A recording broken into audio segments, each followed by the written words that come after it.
आज हम काफी इंपॉर्टेंट टॉपिक पे बात करने वाले हैं जो हम सबके लिए जरूरी है। Fake paneer, fake paneer, fake paneer, fake paneer, नकली पनीर, नकली पनीर, फेक, ये फर्जी, ये नकली। आखिर पनीर हम इंडियंस के लिए इतना जरूरी है ही क्यों? पनीर में अच्छी जो चीजें हैं वो है कि इसमें बहुत सारा प्रोटीन मिल जाएगा आपको। पनीर एक ग्रेट सोर्स है प्रोटीन का और हेल्दी फैट्स का जो हम इंडियंस के लिए काफी ज्यादा जरूरी है। And India is a protein deficient country. देखो ऐसे समझो, जब दूध में विनेगर या नींबू डाला जाए और दूध जब फटता है तब उससे बनता है गुड क्वालिटी पनीर जिसमें कोई मिलावट नहीं होती।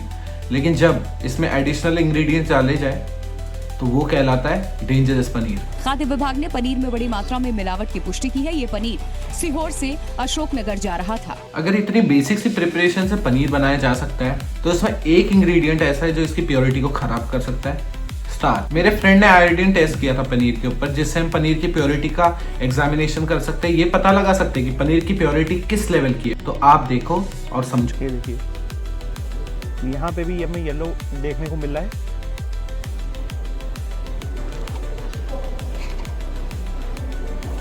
ये देखिए, यहाँ पे कुछ काला सा हो रहा है। जिस पनीर के ऊपर जब आयोडीन टेस्ट करा गया तब उसके ऊपर थोड़ा सा येलोइश कलर फॉर्म हुआ। इसका मतलब ये है कि पनीर प्योर है। दूसरी तरफ जब हमने आयोडीन डालकर दूसरे पनीर में चेक किया तब उसमें ब्लैक कलर का कलर फॉर्म हुआ।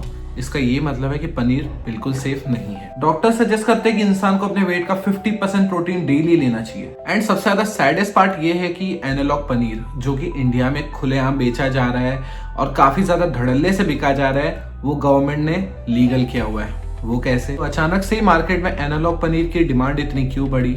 इसका मेन रीजन है प्राइसिंग। पैसा ही पैसा होगा। एनालॉग पनीर नॉर्मल पनीर से आधे रेट से इजीली मिल जाता है, कहीं भी कभी भी। इवन ऑनलाइन भी मिल जाएगा, आपको जेप्टो पे भी मिल जाएगा। एंड आपको ये भी नहीं पता कि आप जोमेटो या स्विगी से जो पनीर ऑर्डर कर रहे हो वो एनालॉग पनीर है या प्योर पनीर है। That is the saddest part. FSSAI जो फूड के स्टैंडर्ड्स और सेफ्टी को मैनेज करती है इंडिया में, उसने एनालॉग पनीर को लीगल इसलिए किया क्योंकि वो पनीर के ऊपर एक ब्रांडिंग कर देते कि दिस इज एनालॉग पनीर, लेकिन ये काफी नहीं था।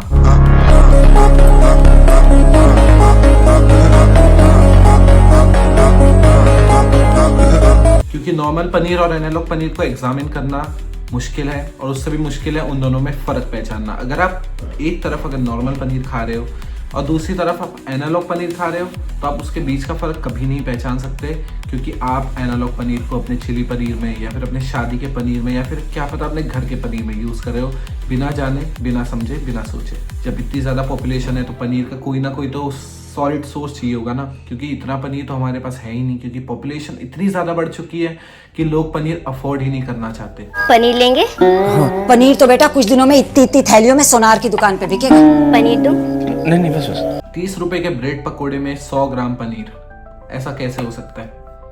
हमारी जनता को भी सस्ती चीजें चाहिए। कई बार एनालॉग पनीर में स्टार्च के अलावा एक और चीज मिलाई जाती है जो हमारे देश का सबसे बड़ा दुश्मन है, पाम ऑयल, जो कि हमारे देश में मोस्टली हर अनहेल्दी चीज में यूज किया जाता है, चिप्स, आइसक्रीम, एक्सेट्रा एक्सेट्रा। लेकिन आज जब हमारे देश में पनीर में भी ये सब चीजें यूज हो रही है, हमारे देश में इस वक्त 3 प्रकार के पनीर है। ओरिजिनल पनीर जिसमें सिर्फ दूध इस्तेमाल होता है, दूसरा है एनालॉग पनीर जिसमें वेजिटेबल ऑयल्स, स्टार्च और भी कई ज़्यादा चीज़ें यूज़ की जाती है। गवर्नमेंट के हिसाब से पनीर अगर आप कैसा भी बनाओ उसमें 50% फैट होना ही चाहिए। कैसे यूज़ करती है आप सोच भी नहीं सकते। वो मिल्क पाउडर यूज़ करती है अपने पनीर में, पर मिल्क पाउडर में तो फैट होता ही नहीं, तो अपनी फैट की रिक्वायरमेंट कहाँ से पूरी करेगी?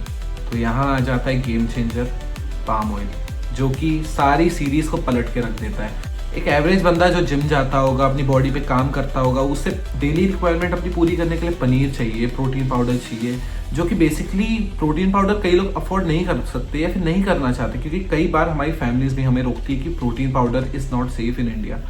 तो नॉर्मल इंसान क्या करेगा? वो पनीर खाएगा। लेकिन आजकल पनीर में भी इतनी वेराइटीज़ आ गई है, तो इसी बात पे हम अपने थर्ड पनीर पे आते हैं। डेंजरस पनीर में यूज़ की जाने वाली चीज़ों को मैं मेंशन करना चाहूँगा, जिसमें सबसे पहली चीज़ होती है यूरिया, जो कि आपके ऑर्गन्स को कई ज़्यादा लेवल पे डैमेज कर सकती है। दूसरी हमारी चीज़ है डिटर्जेंट पाउडर्स, यस, जो कि आप अपने डिटर्जेंट में यूज़ करते हो अपने कपड़ों को साफ़ करने के लिए, उन्हें क्लीन बनाने के लिए।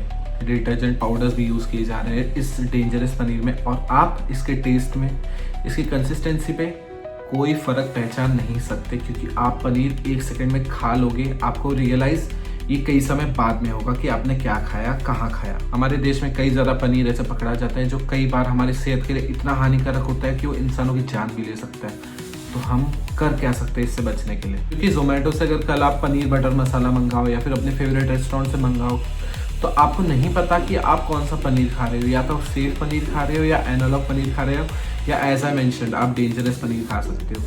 हम अपने एंड से एक काम और कर सकते हैं कि हम गवर्नमेंट पे प्रेशर बना सकते हैं। हम गवर्नमेंट को ये बोल सकते हैं कि एनालॉग पनीर से कई ज़्यादा नुकसान कई ज़्यादा उन फार्मर्स को भी हो रहा है और कई ज़्यादा डीलर्स को भी हो रहा है, क्योंकि नाम खराब तो पनीर का ही हो रहा है आफ्टर ऑल, जिससे लोग पनीर पे सवाल उठाएंगे। और हमारे देश में पनीर ही इकलौती चीज़ ऐसी नहीं है जिस पे सवाल उठाए गए हैं। हमारे देश में चने तक नकली बनाए जाते हैं, हमारे देश में चावल तक नकली है, हमारे देश में चिकन भी नकली है, हमारे देश में सब कुछ नकली है। इनफैक्ट जो हम प्रोटीन पाउडर लेते हैं उसकी भी कोई श्योरिटी नहीं है, कई बार हम जो लेते हैं वो सेफ नहीं होता। FSSAI ने मुझे लग रहा है अपनी आंखें बंद कर ली है, क्योंकि ये काफ़ी ज़्यादा सेंसिटिव टॉपिक है। हम इंसानों की हेल्थ का टॉपिक है, हम इंडियंस की हेल्थ का टॉपिक है, लेकिन उन लोगों ने अपनी आंखें बंद कर ली है। हमें FSSAI को ऊपर ज़्यादा से ज़्यादा प्रेशर बनाना चाहिए इस टॉपिक पे। सबसे बेस्ट सॉल्यूशन ये होगा कि हम अपने घर पे पनीर बनाने की प्रैक्टिसेस ट्राई करें और अपनी मम्मी को भी बोले कि हाँ मम्मी मुझे आप पनीर बना के दो, या फिर मम्मी आप मुझे घर पे दही बना के दो। तो इससे एक क्या होगा, आपकी हैबिट बन नहीं जाएगी कि आपको घर पे पनीर बनाना है, घर पे पनीर खाना है। So it will be a good option for you.